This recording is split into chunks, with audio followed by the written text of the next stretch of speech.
There it goes. Hi, everybody. It's Kimmie and Lorina. We're here Hi. for Spirit Chats. Do you want to introduce yourself? Hi, I am Kimmie, longtime friend of Lorina's here, and acupuncturist, combo practitioner, crypto intuitive, healing medium. Excellent. I'm all those things except for acupuncturist and combo practitioners. I'm Me just, too. I'm Lorina Quigley, healing medium. I'm a healer and psychic medium. I do energy healing. It's probably me affecting you with stuff going on with other things. Today, we're going to talk about the telepathy tapes and using telepathy and what is this whole thing about, and because it's really, really interesting. Heard about the telepathy tapes.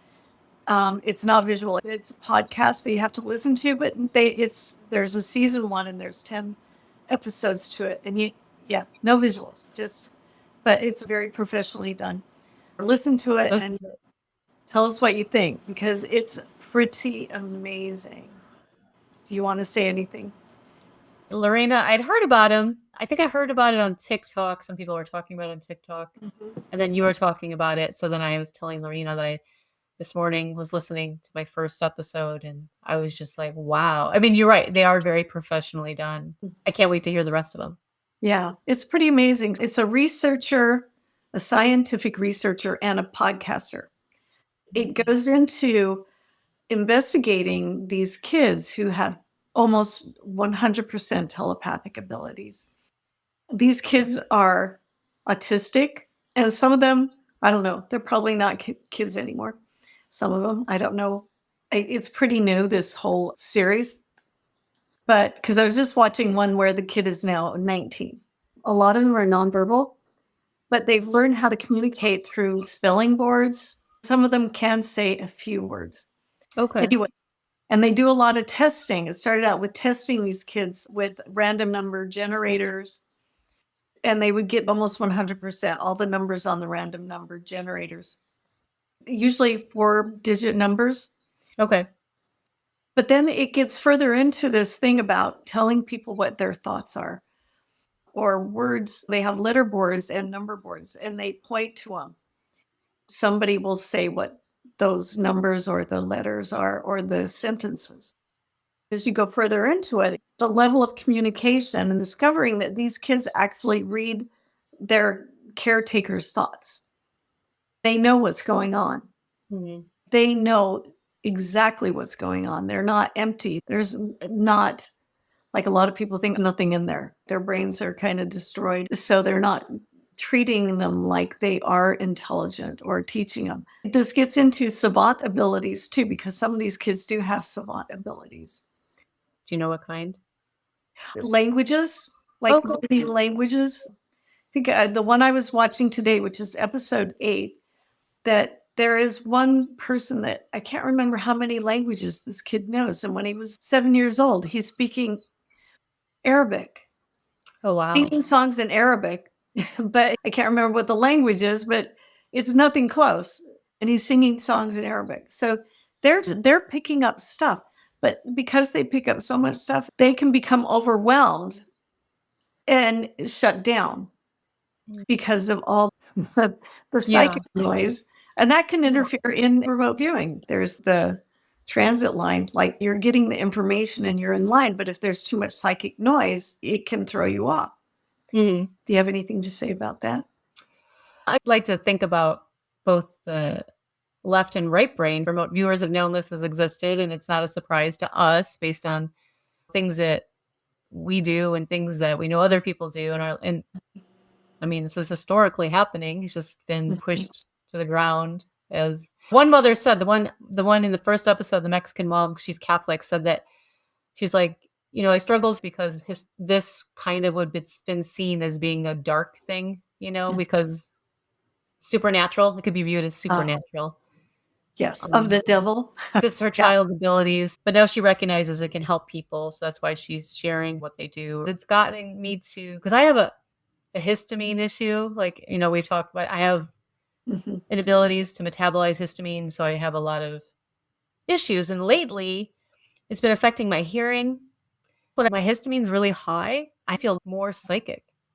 Hmm. I don't have the filter, and I'll just be hit with the way people feel. I'll be hit with these inner hearing if my ears are really sensitive. And I think about a lot of these autistic people putting on the headphones Mm. and not being, just going and withdrawing in. So it's like, I guess I'm going on a hypothesis here. Do these kids truly have something that might have happened in their biology that drove them into their inner awareness more? I don't know. Yeah. Yeah, that's a good question. But Maybe they're going to research that and ask that, or have asked that and researched it. I to be determined. I was just going down a rabbit hole in my experiences in the last few years with that. But Sometimes when you don't feel good or you're really run down or tired, you are more sensitive to everything. yeah, it's true. Oh, this is a dog. You could see his little, is it snout or his paw? I think it's his snout hanging out. Oh, there's a tail. Hi. There he is. Okay, we'll keep you covered up. What do you think? I went into more of a scientific way, but do you have any thoughts on what you think might have, maybe it's just their special souls or, you know, It could be because of whatever reason that they became autistic, that it shut down other things. So this thing turned on. I don't know. I haven't really tried to look into that. But what's interesting was that when you get into watching more of them, there's a place called the Hill. yeah, They meet at this place called the Hill and communicate with each other. I think it was episode 4, because I watched the end of that today. He talks about communicating with other people and his girlfriend and how much they can really communicate with each other. He has a girlfriend that is also autistic. They communicate telepathically, mind to mind. It's pretty wild, and it really opens up the question about consciousness and what's really going on with consciousness. And they do ask the question about, is is this a field that they're going into that's already created, or are we creating these things happening around us? And I think it's just consciousness in a consciousness field. And it's like being in a radio frequency, like when you're on a radio and you tune into a certain frequency and you all listen or hang out there at that place where you connect. And he said that I can't remember the number, there was over 1,000 kids all hanging out at the Hill, yeah, communicating with each other. So they know each other without some of them having never met each other.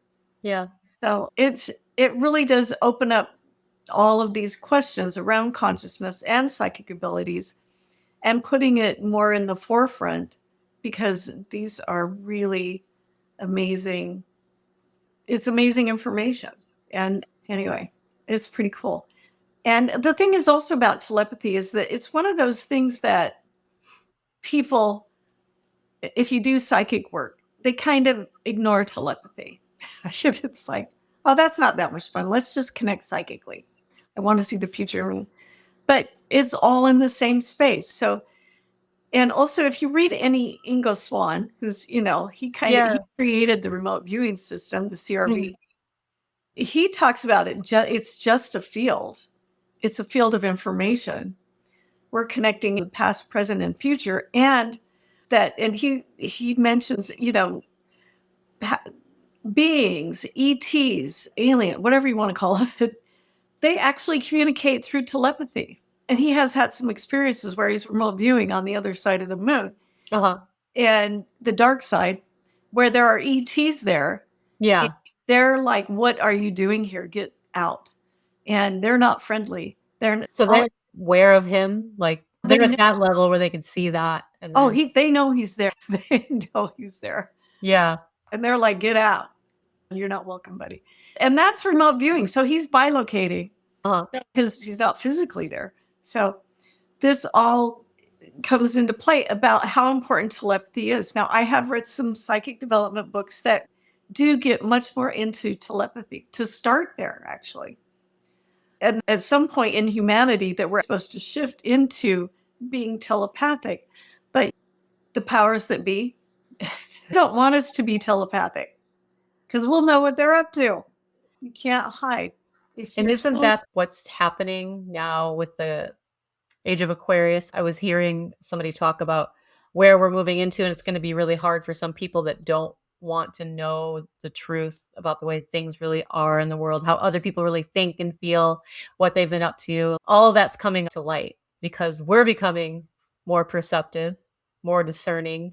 Look what's happening with Hollywood outside of the fires. I'm not talking about the fires, but the other scandals. the more open you are to this information as it comes in, you won't be lying much more difficult. People will see the lies, Yeah. or and maybe not necessarily lies, but deception.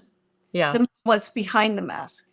Sort of like the Wizard of Oz. You know, who's behind the curtain, and what does he really do? When that gets exposed, we know he's not that powerful. Maybe if people see what's really going on with mainstream media, Yeah, yeah. finally. Some people still like, no, the news would never lie to me. What do you mean the news would never? Well, there's an agenda, a very specific agenda that's directed in a very specific way to take your consciousness down this road and believe this. Yeah. Yeah. Anyway, it's really interesting stuff. A lot of remote viewers that I'm connected to, they're like, yeah, this is really good because we already know that this can happen.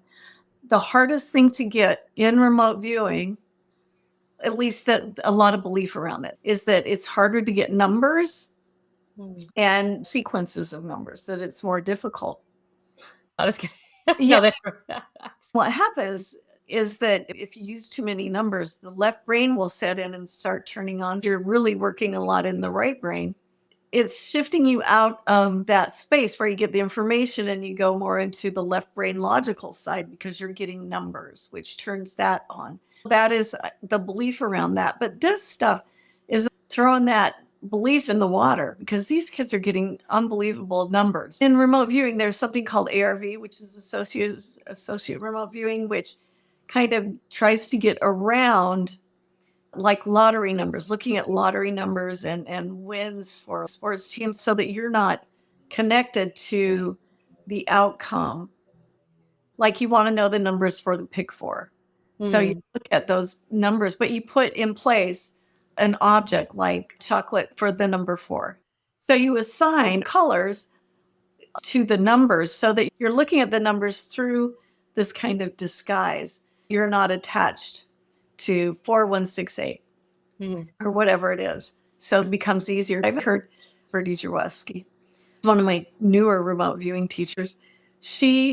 What does she say about that? That she thinks that associate remote viewing, because you're trying to trick, in a sense, your subconscious mind into looking at something in a different way, can actually make your remote viewing worse. You're connecting with your conscious mind, your subconscious mind, and going into that field of consciousness and getting information. So you're actually putting something in the way of getting the information. So it's just an interesting concept. That's what she thinks. I have not done associate remote viewing. I have a giant book on it. You're becoming quite the remote view. I mean, you've been Yeah. going deep with your training. Yeah. It's really fun. And it does make you more psychic. And that's the reason why I started doing remote viewing probably 8 years ago or something with Lori Williams. But it was just too overwhelming for me because when you're doing this kind of work, you run into your own belief systems around what you think you can do or not do. You kind of battle with them as they are removed. When I really wanted to jump in, there's a famous remote viewer, psychic Pam Coronado. Lori tells this story because Pam was a student of Lori Williams. Okay. So Lori was a really good psychic, and she was already doing. I think she does the show called Psychic Detective. Okay. Premier psychic. She's super good. She decided to do remote viewing, and it turned her abilities on like crazy. Like it grew them exponentially. Yeah. So that's why I'm doing it because it's my thing. Yeah. And it puts you more in contact with that field, and you start understanding how you process information, how your subconscious gives you the information as you process it and it comes out. You start understanding it more so that you can actually know what your subconscious is trying to tell you. That seems to be the battle sometimes. How to Oh, yeah. interpret it. I'm Right. battling with myself overseeing things because we have beliefs, a lot of belief systems locked in that can be unlocked that say you can do this, but you can't do this. What's great about these telepathy tapes, bringing it back to that, is like these kids are just doing it. Their languages, abilities, poetry, but they do need assistance from regular humans to help with getting the information out. Hmm. They're pretty good at making sure that it's not tainted when they're coming out with whatever it is that they're trying to communicate. They're I really, wonder if they're pointing at those. I saw the video ones where they point at the letters like mhm. A, B, C, and then the number. They call it something board. Can't remember the name of the board, but If you watch it, you'll know. yeah. Um, some sort of speaking board. Yeah, Yes. yeah. But some of them are more crude. They're just a thing with A, B, C, D. Yeah. What? Mhm. And these kids are pretty amazing. So I think it's going to help blast off our beliefs around psychic abilities because we are all psychic. It's just how we process information, how good we are at paying attention to it and understanding it and letting it come through. And that's a learning process. Yeah, it really is a learning process. But we're all telepathic. I mean, you somebody's name pops into your head, and Yeah. in 10 minutes, Charlotte calls you, or she comes into your head. That's really interesting. Right now. Charlotte, hi, Charlotte. It's pretty interesting stuff. Just working from that simple level, starting with that can help you grow your abilities, but you have to pay attention. Sometimes we're so busy in our lives that we can't or just don't have time. When these kids get really stressed out, it Yeah. shuts What happens when they get stressed out? their abilities shut down. And they Oh, actually have to remove themselves out of their environment because it's too much. yeah. Yeah. And another thing, when I was first watching the telepathy tapes, have you ever heard of the book called Childhood's End? Mm-mm. It's No. by author Arthur C. Clarke. Is a science fiction writer. It's a science fiction book, and I read it in high school. When I was watching this and listening, it made me think of that book because in that book there are these children who are born. Now there's an alien influence coming into this too, like an outside alien influence starts letting themselves be known to people on Earth. There are a group of children that are being born in this world that have psychic abilities, like unbelievable telepathic and psychokinesis abilities that these kids have. And they, at some point, there's like a whole generations of them born, and they get put on this island. But they have Mm. a lot of psychokinesis, not just telepathy. They get Mhm. separated from regular humans, and they're the ones who kind of take over the earth, and regular humans all finally just die off. It's really interesting because when I was listening to all this, I'm like, oh my God, there are a group of kids that have these special abilities that are different than the rest of humanity.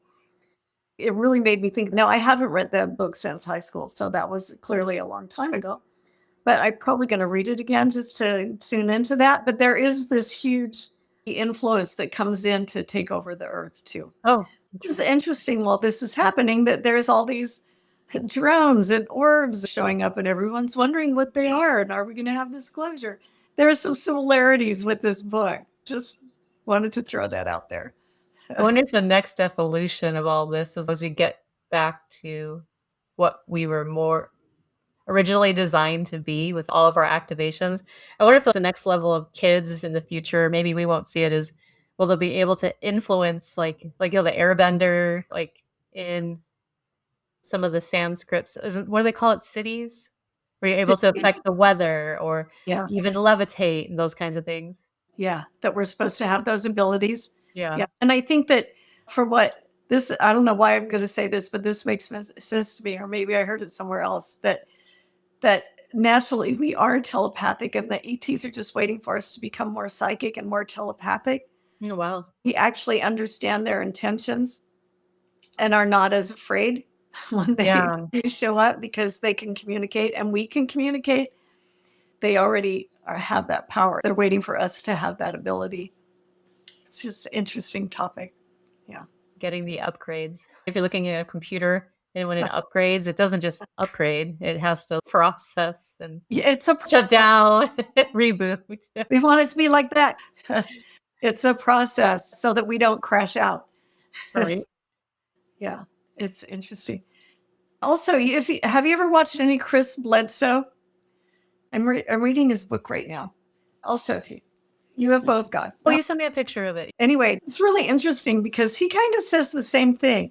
He's had phenomenal experiences with beings. And so I'm like, okay, if this guy can come out and say everything that he says, I can come out and say everything that I've experienced or witnessed or have seen that's not normal. What's it called again? The book UFO. UFO. I'll write it down, otherwise I'll forget it. So Menopausal brain. anyway, he says that all of these beings and orbs that show up around him, they all speak telepathically. That's how they communicate. Oh, They don't communicate with words or lips. It's like, here's a thought, boom. Sometimes those are downloads. Here's information, boom. You have to decipher what all that is through words and sentences to express it. well, have you ever noticed when they make those drawings of aliens, they always have these tiny little mouths, big eyes, and their noses are really small, like almost like just little tiny. And I'm like, well, they don't need to eat and talk. Their Yeah. mouths are just like little slits. Yeah. Their heads are so big, it's got obviously their brains, but then, Yeah. I mean, you could just like interpret, like, and then the eyes are big because they're obviously not living on the surface level. They're underground. It makes sense. They're telepathic. They don't need their mouths. Yeah. They're not using language like how we use it as far as coming out of your mouth to say something. Pretty interesting. Anyway, watch the telepathy tapes, everybody. Or listen to the telepathy tapes. Yeah, it really changes how you view consciousness and reality. Much more is possible than what we think. You can find it on the actual website, telepathytapes.com, or on Apple and Spotify. It's on a lot of popular podcasting platforms. And it's on YouTube. And YouTube now. Yeah, all of them are on. At first, even like 2 weeks ago, not the whole series was on there, but it's all 10 are on there now. Wow. Yeah. So, yeah. I'm excited to listen to it. That's the way I like to get my information, through audio. Yeah, it's really interesting. I think you'll enjoy it. And it really does shift how you see consciousness and information and the energy field and the hill. They're meeting on this place, and some people are saying it's the Akashic Records. But I think it's just a place where they've all tuned in. Oh, I know this frequency. I'm going here. Did you mention something about it's like a hill in Utah? I don't know why I'm remembering you saying something about Utah. I don't know. You're like, yeah, it's a hill, and they think it's a hill in Utah. I don't remember saying that. Maybe I dreamt it. I don't know. No, I don't. It's a place where they meet. I don't think it is a physical location. No, it's an energetic space where they meet and communicate. And somehow they all know where each other is. Yeah. It's pretty wild. Possibilities. What is that? It sounds like a bike horn. It is. It's a bike horn alert. And We've been waiting for this notification. Oh, that's funny. On Toby. And I was like, is it Toby? The crypto? Oh, okay. Sorry. No, that's okay. I haven't heard that sound in years. That sounds like a little bike horn, like a bicycle. That's funny. Yeah. Do you have anything else to share or say about that? No. I'm just looking forward to listening to it and seeing where it's going to, who knows, maybe what this is going to lead to, how the kids can actually end up helping to evolve us too. We don't know. Yeah. How when they become adults, and there's already adults that have, autism and other neurodivergency kind of things. Yeah. All right. I think we're done. I think we've communicated enough through actual physical words and not through telepathy for this video. All right. So please remember, like, share, subscribe. Let us know what you think, what your thoughts are about this whole thing. And please watch the telepathy tapes. I think you'll find it fascinating. All right. Bye, everyone. Chatting.